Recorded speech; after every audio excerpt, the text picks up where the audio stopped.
أعوذ بالله من الشيطان الرجيم بسم الله الرحمن الرحيم الحمد لله رب العالمين الرحمن الرحيم مالك يوم الدين إياك نعبد وإياك نستعين اهدنا الصراط المستقيم صراط الذين أنعمت عليهم غير المغضوب عليهم ولا الضالين.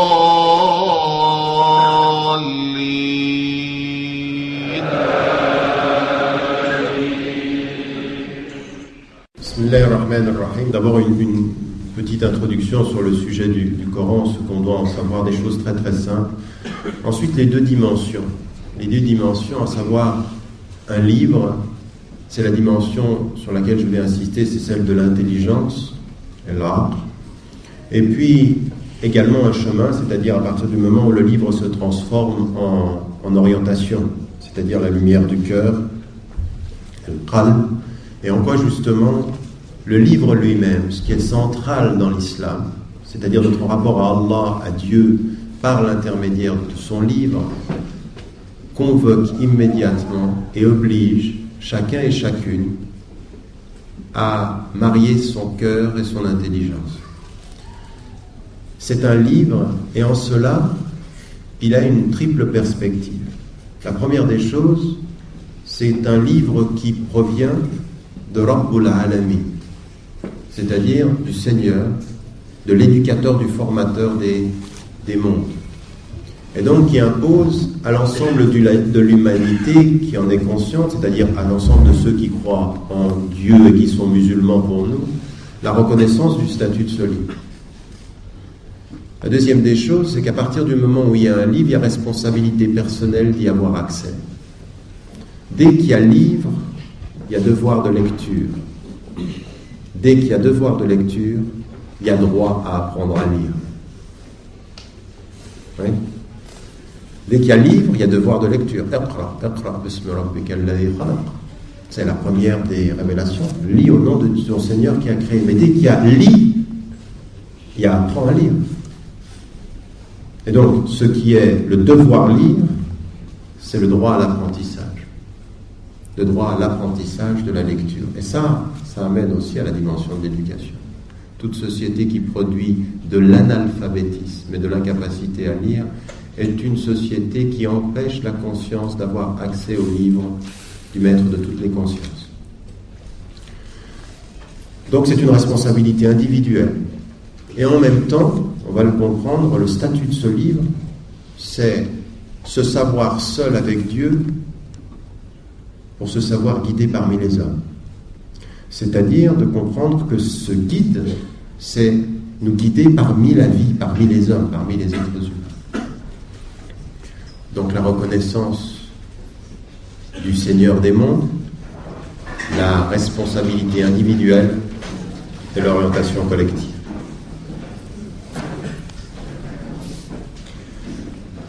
Donc, en termes d'introduction, 3 choses très très rapides.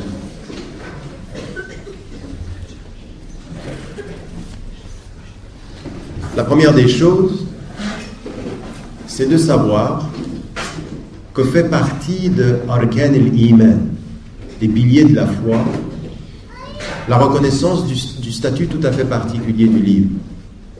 Le Coran, pour la conscience musulmane, pour la foi musulmane, pour l'intelligence musulmane, pour le cœur musulman, le livre, c'est Kalamullah. C'est la parole d'Allah subhanahu wa ta'ala. Avec une compréhension très très importante, c'est que le prophète a reçu la parole et l'a transmise telle qu'il l'a reçue, sans intervention de sa personne. C'est-à-dire le caractère absolu de la transmission de ce qu'il a reçu. Vous m'avez bien compris, ce qu'il a reçu, il l'a reçu dans l'absolu. Il n'y a pas d'altération dans cela. Et pour nous, cela veut dire que ce livre, avec lequel Allah subhanahu wa ta'ala nous dit d'avoir une relation particulière, il nous dit d'avoir une relation particulière parce que c'est sa parole. Dieu parle par ce livre à chacun d'entre nous et pour l'éternité.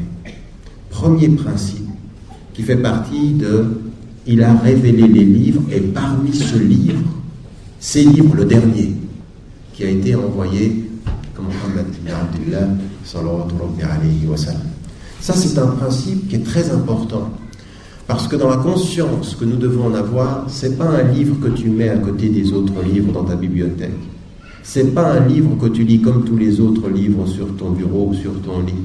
C'est un livre qui, parce qu'il vient de celui qui a tout créé, exige adab al-qira'a.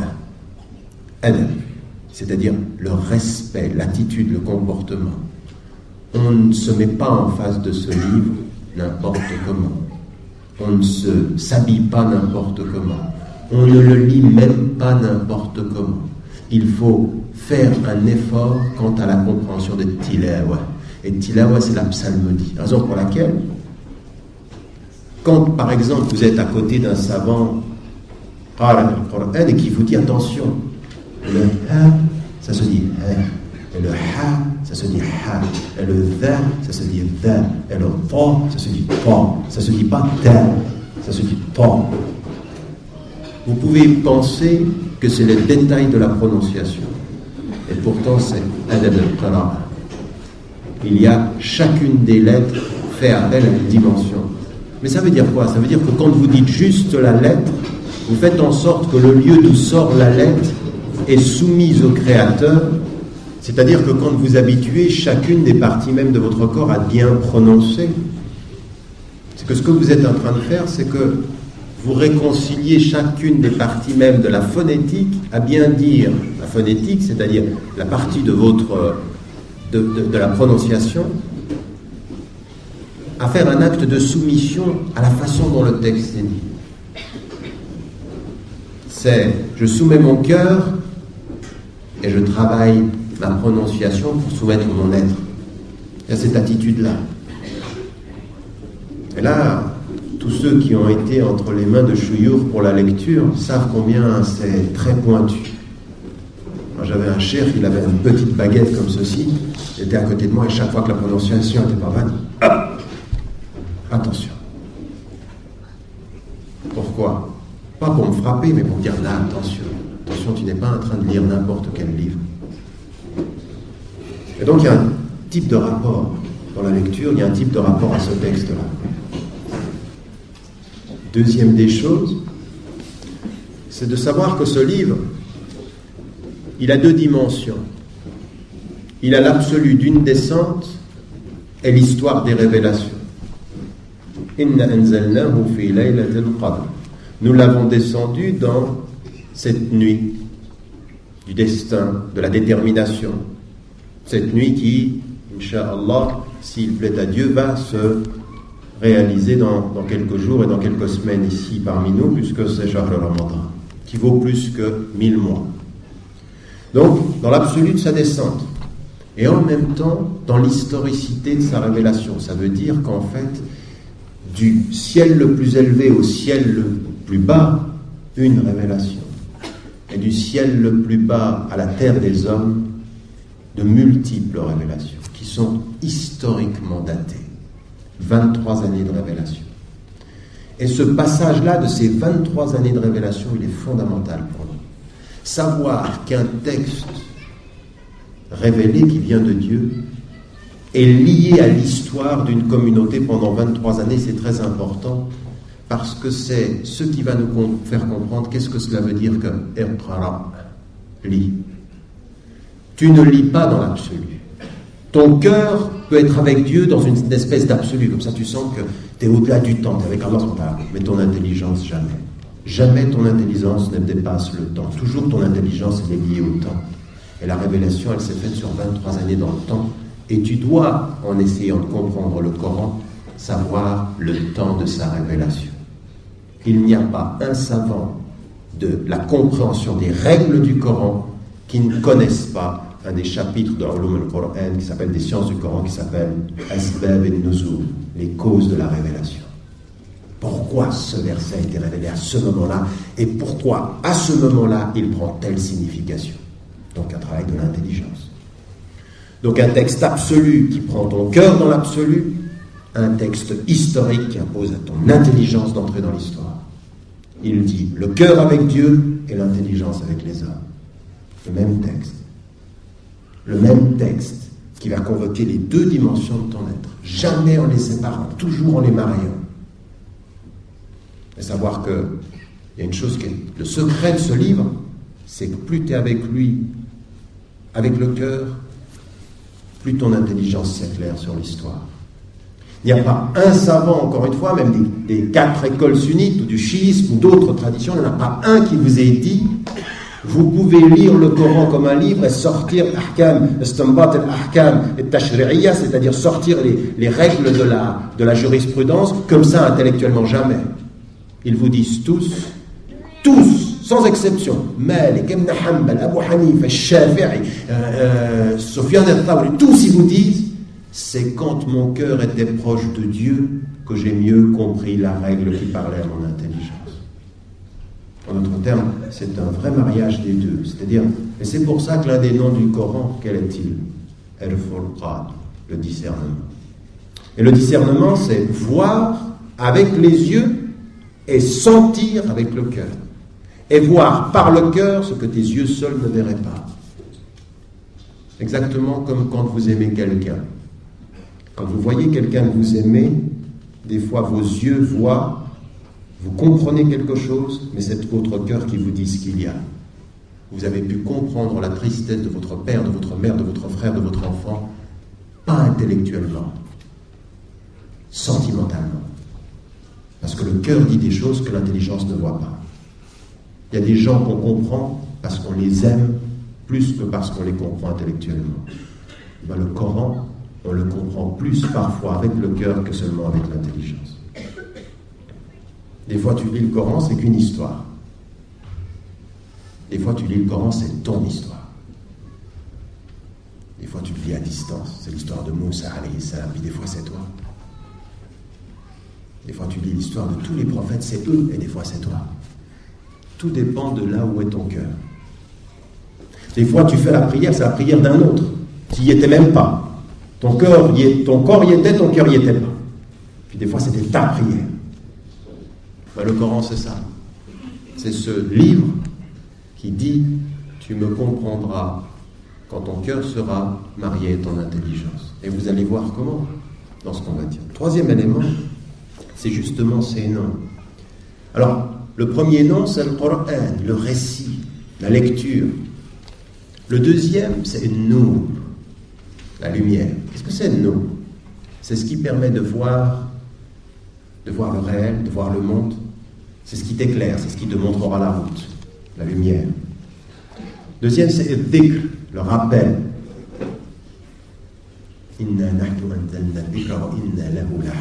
Nous avons fait descendre le rappel, c'est le Coran, et nous le préservons. C'est-à-dire de savoir, Allah subhanahu wa ta'ala, ce qu'il nous a dit, et ce qu'on doit comprendre nous, c'est que ce livre-là, il est préservé de toute altération. Et plus de 1400 ans plus tard, ce que nous avons, c'est une confirmation de cela. Il est préservé de son altération. El Furqan, ce que je viens de dire, le discernement. C'est-à-dire voir plus loin que simplement la seule lecture. Ça vous permet de voir plus loin que le réel. Ce qui est aussi une chose qui vient pour les gens qui atteignent un certain niveau de spiritualité, ce qu'on appelle le karamat.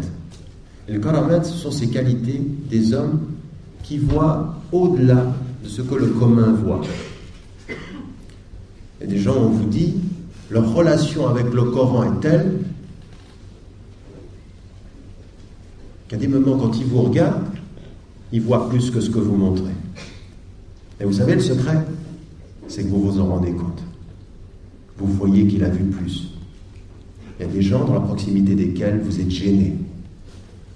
Il y a des gens dans la proximité desquels leur cœur dit ce que tout dans leur être aimerait cacher. C'est un jeune homme qui vient le matin voir son guide spirituel, son cheikh, qui a raté Salat al-Fajr, qui vient devant lui, et son cheikh le regarde droit dans les yeux et lui dit « Attention à être précis avec tes prières. Il lui avait rien dit, il a tout vu.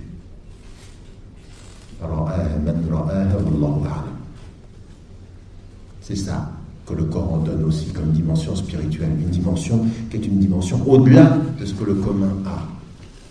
Et toute l'histoire de l'islam montre cette dimension. Il y a ces secrets-là, le Furqan. Et là, on est vraiment dans la dimension spirituelle. C'est pas le livre qu'on comprend uniquement avec son intelligence. Donc ça, c'est des éléments majeurs, c'est-à-dire un livre qui nous est révélé, une dimension sur 23 années avec une historicité qui impose que nous ayons de l'intelligence pour bien comprendre. Et puis la troisième des dimensions, effectivement, c'est la dimension de ces différents noms qui nous donnent une perspective de ce que c'est que ce chemin. Alors, entrons dans la réflexion sur ce texte. Vous ouvrez le Coran et vous trouvez le Fatiha, la liminaire, celle qui ouvre. Et ensuite, vous entrez dans Surat al-Baqarah, la vache. Alors, Allah subhanahu wa ta'ala dit tout de suite une chose. Vous savez que le prophète, recevait le Coran comme ceci, en petits morceaux, et même certains orientalistes ont dit, oui, avec des petits morceaux, il a fait un livre. Alors que tout de suite, et dans les versets du Coran, il sait que c'est un livre. Il sait qu'un livre est en train de se constituer, parce que Jibril, alayhi salam, vient chaque Ramadan, à cette époque-là, lui dire, ce passage va là, ce passage là, répète. Il sait que le livre se constitue. Et d'ailleurs, le Coran, première sourate qui est révélée à Médine, quelle est-elle? C'est sourate al-Baqarah. Bismillah ar-Rahman ar-Rahim.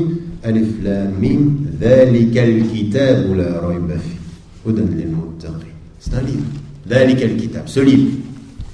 Et vous remarquerez que pour ceux qui sont des connaisseurs de la langue arabe, c'est Dhalika montre la dimension de la distance. Dhalika, c'est ce qu'on montre loin. Donc, la conscience qu'il y a un livre loin et que ta révélation est proche.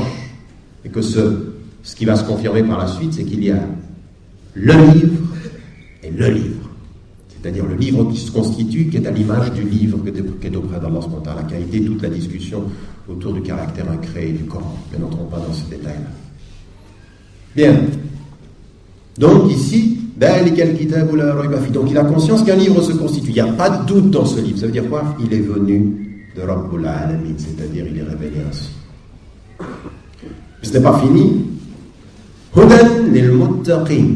Donc ce livre-là, tu ne vas pouvoir le considérer comme un guide, une direction, que si tu as la conscience de Dieu.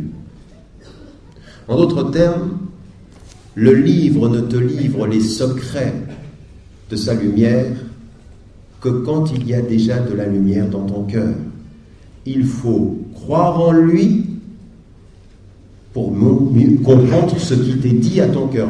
Mais ce qui est tout à fait étonnant, c'est que parfois, quelqu'un ne croit pas ou quelqu'un doute et le livre l'appelle pour le ramener à être taqwa, c'est-à-dire la conscience d'Allah, la piété. Mais le secret du livre, il vient avec la piété. Hudan lil muttaqin, c'est-à-dire c'est cette reconnaissance d'Allah subhanahu wa ta'ala qui va te livrer le secret du livre.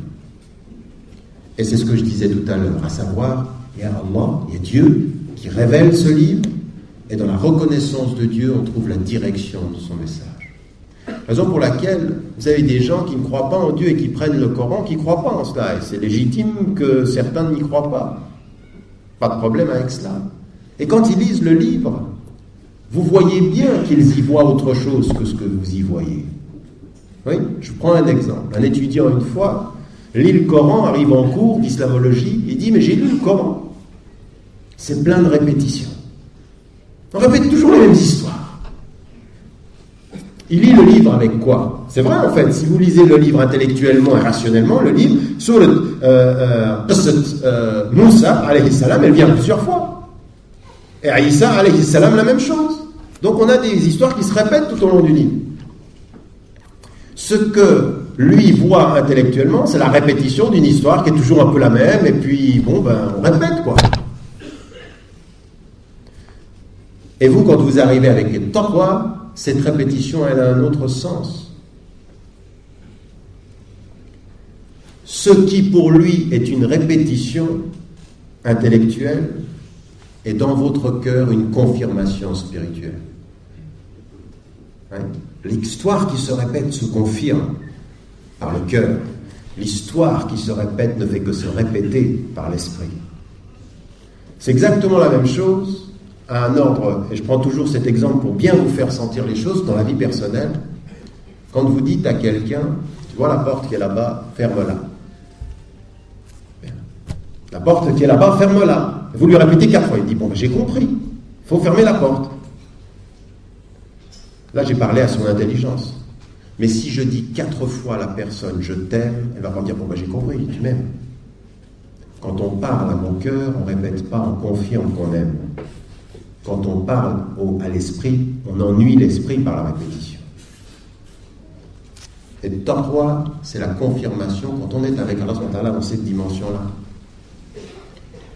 Alors que la répétition intellectuelle, c'est effectivement quand on n'y a pas le cœur. Donc, premier des éléments, c'est que l'accès à ce livre-là, elle suppose un travail sur le taqwa. Et le prophète, en montrant sa poitrine, a dit « taqwa », c'est-à-dire ça se travaille à l'intérieur. En d'autres termes, plus tu travailles spirituellement, plus les secrets du Coran te sont livrés, et plus les secrets du Coran te sont livrés, plus tu travailles spirituellement. C'est ce qui s'appelle un cercle vertueux. Quand tu entres dans cette dimension-là, tu sens que tu vas de plus en plus loin. Tu sens que tu n'as jamais fini d'avancer. Chaque fois, le Coran te livre plus et plus de secrets. Mais c'est un cercle vertueux.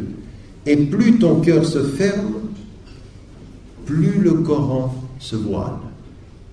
Plus ton cœur se ferme, plus le Coran il commence à devenir vraiment un livre à distance. Si tu n'es pas proche de lui, tu es loin de toi. Et si tu es loin de toi, tu commences à être aveugle à son sens. Il y a une dimension comme ceci d'un véritable rapport. Et le mois, Shahr Ramadan alladhi unzila fihi al-Qur'an, le mois dans lequel il faut, à plus forte raison, ouvrir, faire cet effort sur son cœur, c'est ce mois, c'est cette école. L'école d'un mois pour être avec le Coran pendant les 11 mois qui suivent. Un vrai travail sur soi. Jihad al-Qira'a. Il y en a certains parmi vous dans cette salle ici, il faut leur dire, tu es entré dans Jihad al-Qira'a. L'effort de la lecture. Parce qu'ils sont tellement loin pendant toute l'année, qu'au moins pendant ce mois, il faut un véritable effort. Un effort spirituel de se prendre du temps pour lire le livre. Et ça, c'est une dimension qui est fondamentale pour nous. Il ne faut pas penser que le jeûne du Ramadan, c'est se priver de boire et de manger jusqu'à 5h30 tout à l'heure là, puis aller en voiture, après on mange. C'est vraiment une dimension, une disposition spirituelle d'aller chercher les secrets de cette révélation aussi. Et si vous saviez les bénédictions du jeûne, vous savez qu'Allah SWT, parfois, il vous donne de la lumière dans votre cœur quand votre estomac est vide. C'est-à-dire que comme vous n'êtes plus dans la même disposition spirituelle, vous êtes avec un estomac qui est vide, et vous savez que c'est pour lui que vous le faites. Lillahi faqat, c'est pour lui que vous faites ça. C'est pour lui parce qu'il est le seul à le savoir, à la limite. Et bien, vous le faites pour lui, et parfois par le fait que vous ayez faim, la proximité du livre vous donne une autre nourriture. Il peut remplir votre cœur quand vous êtes en train de vider votre estomac. Et parce que vous êtes dans une disposition différente. Ça, c'est une dimension sur laquelle il faut vraiment que nous comprenions. La deuxième des choses, c'est que donc, il faut être taqwa pour cette réalité-là, puis il faut comprendre le statut du Coran. Dans Surat Ar-Rahman, que vous connaissez, ou en tout cas vous connaissez le début, Bismillahir-Rahmanir-Rahim, Ar-Rahman, 'allama al-Qur'an, khalaqa al-insan. Regardez, Allah subhanahu wa ta'ala, Ar-Rahman, de tout miséricordieux. La première des dimensions, c'est que ce qu'il faut comprendre, c'est que la révélation du Coran, c'est une rahma. Il faut remercier Allah subhanahu wa ta'ala, il faut remercier Dieu d'avoir ce Coran parmi nous. 'Allama al-Qur'an, il le dit avant de dire khalaqa al-insan, ce qui est étonnant. On aurait pu penser qu'il a fait l'homme, puis ensuite, non. C'est pour montrer le statut du Coran. Il est le lien entre Ar-Rahman et Al-Insan. Il est le lien entre Ar-Rahman, le miséricordieux, et l'homme. Et il a mis à côté du Coran un mot, Allama, la connaissance. Et le Coran suppose la dimension fondamentale de la connaissance. Et c'est ce que vous avez dans la première révélation. Iqra, a'udhu billahi minash shaitanir rajim, bismillahir rahmanir rahim, iqra, bismi rabbikal ladhi khalaq, khalaqal insana min 'alaq, iqra wa rabbukal akram, alladhi 'allama bil qalam, 'allama al insana ma lam ya'lam. Lis par ton Seigneur qui a créé l'homme d'un caillot de sang et qui lui a enseigné par la plume et qui lui a enseigné ce qu'il ne savait pas. Le Coran, ça doit être la révélation d'une connaissance.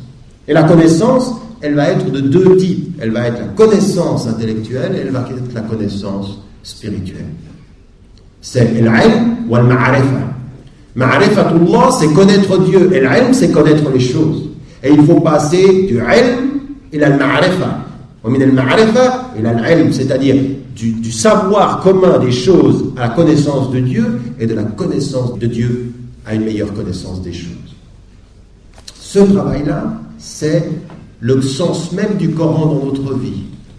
Qui n'apprend pas, qui n'étudie pas, qui ne fait pas un travail sur lui d'acquisition de la connaissance, de ce texte, mais ce texte, il parle de tous les textes de la terre. Ce texte nous parle d'un autre texte que nous disaient les savants, il parle du texte du monde. Et le monde, il est plein de textes. Il a un texte biologique, il a un texte physique, il a un texte mathématique, il a un texte astronomique, il a plein de textes. Ce texte vous parle de tous les textes. Et la connaissance de ce texte vous renvoie à toutes les connaissances du monde. Il n'y a pas en islam cette idée, il y a la connaissance du Coran qui annihilerait ou qui interdirait la connaissance des autres choses. Non, cette connaissance-là renvoie à toutes les connaissances, comme toutes les autres connaissances renvoient à cette connaissance. Et c'est un véritable chemin. Et l'ilm, c'est une ibada, c'est-à-dire c'est une adoration. C'est pas uniquement quand vous vous mettez comme ceci en face d'Allah subhanahu wa ta'ala que vous vous mettez à prier que vous êtes en train de l'adorer. Qui d'entre vous prend un livre et dit Bismillahir Rahmanir Rahim, au nom de Dieu le miséricordieux, le tout miséricordieux. Quand vous dites ça et que vous commencez à lire n'importe quel livre avec l'intention d'en savoir plus, vous priez. Vous êtes en train de prier. Simplement si vous savez ce que c'est que le savoir dans la vie d'un homme. Vous êtes en train de prier. Non, nous, je prie 5 fois par jour et je lis entre les prières. Mais non, apprendre, c'est prier. C'est prier naturellement. Tout ce que vous faites avec le souvenir de lui est une prière, c'est une sadaqa. Je veux dire, depuis que je suis arrivé là, je vous fais de temps en temps des sourires, vous ne le savez pas, mais moi j'engrange des hasanats. En termes commerciaux, ça rentre. C'est vrai, et vous aussi. D'ailleurs, vous ne souriez pas assez, les frères. Non, mais c'est vrai, c'est sourire, sadaqa, le sourire, ça c'est des choses, c'est quoi? Alors le savoir, il est à ce niveau-là, il est au niveau de la prière. Alors posez-vous la question, quand on sait le statut du Coran dans la vie, on sait le statut du savoir pour la vie, et on sait le savoir pour Dieu. Et tous les savoirs deviennent utiles, tous. C'est pas uniquement... il y en a qui confondent apprendre le Coran par cœur avec le savoir. C'est bien, il faut apprendre. Le Coran, c'est quelque chose de très important. On demande à Allah subhanahu wa ta'ala en suivant le prophète dans l'invocation, Allahumma allimna minhu ma jahilna wa dhakkirna minhu ma nasina. C'est-à-dire, on demande à Allah subhanahu wa ta'ala de nous donner du Coran ce qu'on a ignoré et de nous rappeler ce qu'on a oublié. Bien sûr. Mais attention, c'est un apprentissage par cœur, mais avec la compréhension. Les compagnons du prophète, paix et bénédiction soit sur eux tous, qu'est-ce qu'ils disaient? Ils disaient, mais nous, on apprenait 10 versets et on ne commençait à apprendre 10 autres versets que quand on savait ce que ça voulait dire. C'est pas la mécanique de l'apprentissage, c'est je comprends. C'est-à-dire j'essaye de mettre mon intelligence au service de ma mémoire et non pas ma mémoire en absence d'intelligence. Et ça, malheureusement, c'est ce qui nous arrive souvent. Beaucoup de mémoire, peu d'intelligence. Non, de la mémoire servie par de l'intelligence et de l'intelligence qui illumine la mémoire. C'est-à-dire que tout à coup, quand vous êtes dans une situation de la vie, la mémoire du Coran vous vient et son intelligence vous aide et vous trouvez une solution pour agir. Mais la mémoire et l'intelligence. Pas la mémoire qu'on répète. Ça s'appelle comment? C'est une chose qui est déterminante et qui est une des maladies de l'islam aujourd'hui, c'est l'imitation. Je répète et je ne comprends pas. Et puis parfois, on répète tout ce qui va nous protéger de la compréhension. On a quelqu'un qui nous agresse, on a quelqu'un qui nous pose une question, on a quelqu'un dont le regard, il ne nous aime peut-être pas tellement, alors pour se rassurer, on utilise le verset comme une défense, pas comme une compréhension. Alors on regarde quand il y a par exemple un chrétien qui nous a interpellés sur une question qui nous a gênés, ou un juif qui nous a interpellés sur une question dont nous n'avions pas la réponse, on regarde Lan tarda anka al-yahud wa an-nasara hatta tattabi'a millatahum. Je le savais. Hein? Les juifs et les chrétiens ne seront pas contents de toi jusqu'à ce que tu suives leur... Voilà, ça n'est pas de la citation intelligente, c'est de la citation protection, c'est de la trahison. C'est trahir le sens du texte, et uniquement pour se protéger, c'est de ne pas comprendre ce que ça veut dire, parce que ce verset-là, il a une compréhension très profonde. On ne joue pas avec ce verset du haut des Mumba pour mettre à feu et à sang les gens en disant, tu vois, ils ne veulent pas de toi. Non, il y a tout le message de l'islam vous dit, min ahlil kitab, ils sont des gens du livre, et faites attention, celui d'entre vous qui sera injuste avec eux, je témoignerai contre eux le jour du jugement dernier. C'est ça l'essentiel aussi. Donc il ne faut pas utiliser ces versets uniquement pour se dire attention, ils ne sont pas là contents avec nous, et pour se protéger de regarder en face nos propres insuffisances. Peu sûr de soi, le mieux c'est de rejeter les autres. Non, c'est pas ça. On n'utilise pas le Coran comme ça. Le Coran, ça n'est pas l'utilisation pour tirer sur tout ce qui bouge quand on ne sait pas comment se protéger. Et ça, nous, on est des champions. Même dans le couple, c'est comme ça. Dès qu'on ne sait plus comment être avec son mari ou avec sa femme, et un petit verset du Coran pour lui dire tiens, inna kaydahunna azim. Tu vois, elles sont rusées, les femmes. Qu'est-ce que c'est que ça? Il y en a qui sont des champions. Tu ne les vois pas citer le Coran, mais dès qu'il s'agit de se disputer, et ça, on l'a vu dans le couple et on le voit contre les savants, c'est ce qu'on appelle les tafadis, c'est des gens qui se lancent des versets comme ça, simplement en les citant, ou des fatwas, simplement en les citant. Ça n'est pas ça, la compréhension du Coran. Vous ne pouvez pas faire ça avec le Coran. Alors là, on en rit, mais j'aimerais vous dire que l'état de notre communauté, dans la relation qu'il y a avec le Coran, ça peut faire pleurer. Ça peut faire pleurer parce que c'est des véritables versets tribunaux. Ce ne sont pas des versets lumière, ce sont des versets tribunaux. Je te juge au moyen de ma citation. Et en plus, on se donne le droit de ne pas supposer qu'on interprète. Quand je cite, j'ai dit la vérité du Coran.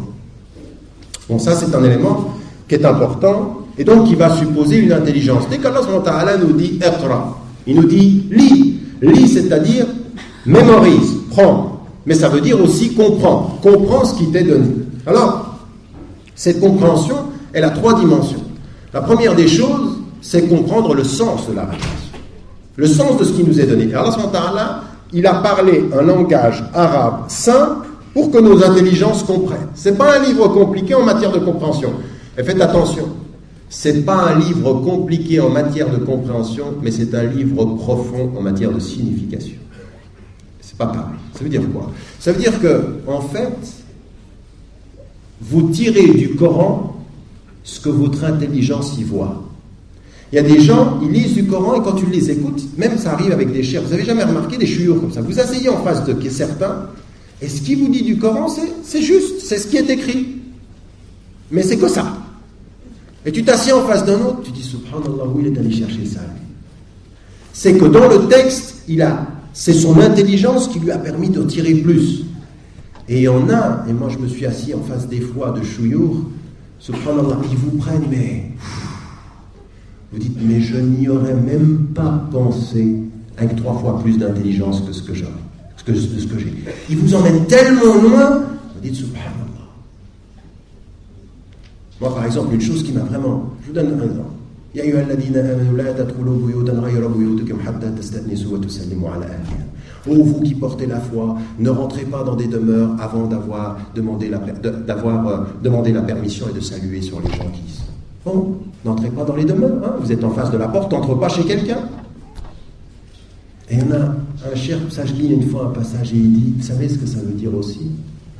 Ça veut dire que quand vous êtes en face de quelqu'un, son cœur c'est sa maison.